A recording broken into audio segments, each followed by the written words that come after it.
ಈ ದೀಪಾವಳಿಯ ಶುಭಾಶಯಗಳು ಎಲ್ರಿಗೂ ಕೋರಿತೀವಿ. ನಂತರ ನಮ್ಮ ಆಸ್ಪತ್ರೆ ಶುರುವಾಗಿ 4 ವರ್ಷದ ಮೇಲಾಗಿದೆ. ಆದಷ್ಟು ಕಡಿಮೆ ದರದಲ್ಲಿ ಎಲ್ಲಾ ವ್ಯವಸ್ಥೆಗಳು ನಾವು ಮಾಡ್ಕೊಂಡು ಬರ್ತಾ ಇದ್ದೀವಿ. ಡಯಾಲಿಸಿಸ್ ಪೂರ್ತಿ ಕಂಪ್ಲೀಟ್ ಉಚಿತವಾಗಿ ಮಾಡ್ಕೊಳ್ತಾ ಇದ್ದೀವಿ. ದಿನಕ್ಕೆ ಒಂದು 25-30 ಡಯಾಲಿಸಿಸ್ ನಡೀತಾ ಇದೆ. ಅದು ಅಲ್ಲದೆ ICU ಅಲ್ಲಿ ಆಮೇಲೆ OT ಅಲ್ಲಿ ಆದಷ್ಟು ಕಡಿಮೆ ದರದಲ್ಲಿ ನಾವು ಇಲ್ಲಿ ಎಲ್ಲರಿಗೂ ಚಿಕಿತ್ಸೆ ಕೊಡ್ತಾ ಇದ್ದೀವಿ. ಕಳೆದ 25 ವರ್ಷದಿಂದ ಪ್ರತಿ ತಿಂಗಳು ಉಚಿತ ಕಣ್ಣಿನ ಚಿಕಿತ್ಸೆ ಮತ್ತು ಅವರಿಗೆ ಬೇಕಾದ ಔಷಧಿಗಳು ಹಾಗೆ ಕರಡಿಗಳನ್ನು ನೀಡ್ಕೊಂಡು ಬರ್ತಾ ಇದ್ದೀವಿ.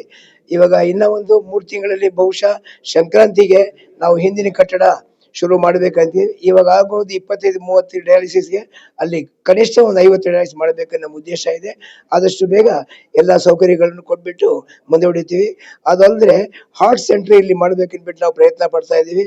ಯಾಕಂದ್ರೆ ಈ ಚಿಕ್ಕಬಳ್ಳಾಪುರದಲ್ಲಿ ಏನು ಹಾರ್ಟ್ ಬಂದ್ರೆ ಎಲ್ಲ ಬೆಂಗಳೂರಿಗೆ ಹೋಗ್ಬೇಕಾಗತ್ತೆ. ಆ ಕಾರ್ಡಿಯಾಲಜಿಸ್ಟ್ ಒಬ್ಬರು ನೋಡ್ತಾ ಇದ್ದೀವಿ.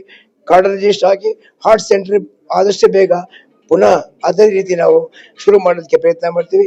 ಇದಕ್ಕೆಲ್ಲ ಕಡಿಮೆ ದರದಲ್ಲಿ, ಯಾಕೆ ಇದರಿಂದ ಬೆಂಗಳೂರು ಒಂದು ಕಾರ್ಡಿಯಾಕ್ ಒಂದು ಪೇಷಂಟ್ ಹೋಗ್ಬೇಕಾದ್ರೆ ಅದು ಎಷ್ಟು ಖರ್ಚು ಬರುತ್ತೆ ನಿಮ್ಗೆಲ್ಲ ತಿಳಿದಿದೆ. ಆದಷ್ಟು ಕಡಿಮೆ ದರದಲ್ಲಿ ಇಲ್ಲಿ ಮಾಡೋಕೆ ವ್ಯವಸ್ಥೆ ಮಾಡ್ಕೊಳ್ತಾ ಇದ್ದೀವಿ. ದೀಪಾವಳಿ ಹಬ್ಬದ ಶುಭಾಶಯಗಳು. ನಾವು ಈ ಜೈನ್ ಮಿಷನ್ ಆಸ್ಪತ್ರೆ 2021ರಲ್ಲಿ ಕೋವಿಡ್ ಟೈಮಲ್ಲಿ ಶುರು ಮಾಡಿದ್ವಿ. ಇದು ಮಾಡಿದ್ದು ನಾವು ಲಾಭರಹಿತ ಉಪಕ್ರಮ ಅಂತ. ಈಗ ಸರ್ ಹೇಳ್ದಂಗೆ 35 ಬೆಡ್ ಇದ್ದದನ್ನ ನಾವು 100 ಬೆಡ್ಗೆ ಎಕ್ಸ್ಟೆಂಡ್ ಮಾಡ್ತೀವಿ. ಆಮೇಲೆ ಸೆಕೆಂಡ್ ಫೇಸು ಕಾರ್ಯ ಶುರು ಆಗಿದೆ.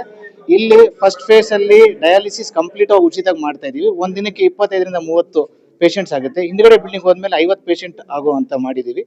ಹಾಗೆ ಕೆಲವು ಆಪ್ಟಲ್ ಡಿಪಾರ್ಟ್ಮೆಂಟ್, ಸೂಪರ್ ಸ್ಪೆಷಾಲಿಟಿ, ಕಾರ್ಡಿಯಾಲಜಿ, ಆಮೇಲೆ ಆಯುರ್ವೇದಕ್ಕೂ ಇದೆಲ್ಲ ಶುರು ಮಾಡಬೇಕು ಅಂತ ಅನ್ಕೊಂಡಿದೀವಿ. ಟ್ರಸ್ಟ್ ಅಲ್ಲಿ ಎಲ್ಲ ನಡೀತಾ ಇದೆ. ಪ್ರಾಬಲಿ ಜನವರಿ ಸಂಕ್ರಾಂತಿ ಆ ಮಟ್ಟದಲ್ಲಿ ಓಪನಿಂಗ್ ಮಾಡೋ ಒಂದು ಸೂಚನೆಗಳಿದೆ. ಆದಷ್ಟು ಬೇಗ ಮಾಡ್ತೀವಿ. ಎಲ್ಲರಿಗೂ ಶುಭಾಶಯಗಳು.